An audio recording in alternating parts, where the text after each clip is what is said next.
La difficulté en France aujourd'hui, c'est que chacun voudrait qu'il y ait une concurrence victimaire.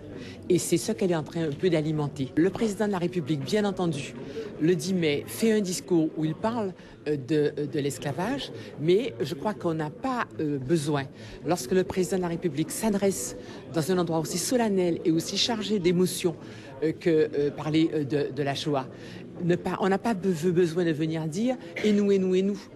D'ailleurs, si vous prenez strictement, juridiquement, par définition, ceux qui sont allés chercher des esclaves en Afrique pour travailler dans les plantations ne voulaient pas les exterminer, ils voulaient les faire travailler gratuitement. Donc je pense qu'il y a dans cette espèce de concurrence, il y a un contresens. Quand le président de la République dit que la Shoah est le plus grand génocide, eh bien on peut peut-être comparer avec autre chose, mais on ne peut pas comparer avec l'esclavage, puisque l'esclavage est un crime contre l'humanité, la traite des négriers est un crime contre l'humanité, mais ce n'est pas un génocide. Et je regrette vraiment, je voudrais que Joël Ursule et beaucoup d'intellectuels comprennent que dans ce pays, nous avons besoin de vivre ensemble.